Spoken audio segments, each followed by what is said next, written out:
Une vieille histoire raconte ceci. Dans un temps très reculé, le temps de la création des choses, les hommes et les dieux vivaient paisiblement ensemble. Les dieux prenaient l'apparence d'animaux fantastiques. Les hommes vivaient sous le regard bienveillant de ces animaux images, une puissance magique que toute autre image ne soit jugée offensante par les dieux. Des offrandes à leur représentation n'étaient tolérées par la loi des hommes. Aussi, personne ne s'aventurait à dessiner autre chose. Personne, à l'exception d'une petite fille. Celle-ci excellait dans l'art sacré de la représentation. Elle trouvait absurde cette loi interdisant de retranscrire la totalité du monde qui l'entourait. C'est donc en cachette. Elle ne craignait pas les dieux, la nuit, l'excitation que lui procurasse le frottement répété de ses doigts sur la pierre, entamait le lendemain jusqu'au sang. Elle entendit une vive clameur aux portes de sa maison.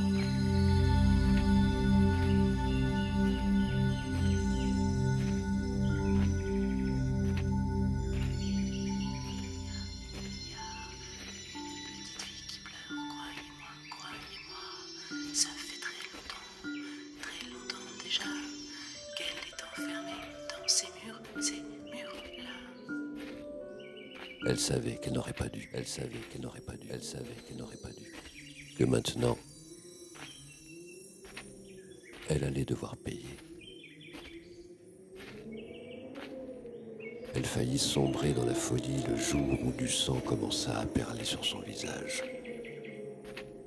Ce qu'il fallait bien appeler une ramure avait maintenant commencé à pousser au-dessus de sa tête. Elle qui autrefois peignait des animaux divins commençait à leur ressembler. Elle commençait à délirer. Elle pensa qu'elle apprenait à vivre avec ce caresse froide et apaisante d'un vent des feuilles d'automne. La dernière chose qu'elle vit fut un papillon se posant dont elle crut voir dans les taches de ses ailes le reflet de ce qu'elle était devenue.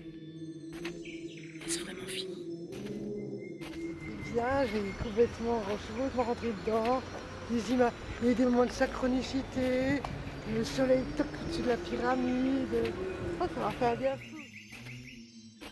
C'est bien, on a l'impression d'être plus grand parce que d'un seul coup, on regarde vraiment. Il y a un espace qui se crée qu'on a oublié, on oublie. Je me suis dit, tiens, je vais retrouver moi, le besoin que j'ai de marcher dans la campagne pour justement avoir cette sensation. Et là maintenant, je saurais l'avoir dans la ville. Au moment où je me dis c'est fini, tac, la voix le dit aussi. Je me dis c'est quand même des fois, il y a des instants où on a l'impression que la voix était notre reflet.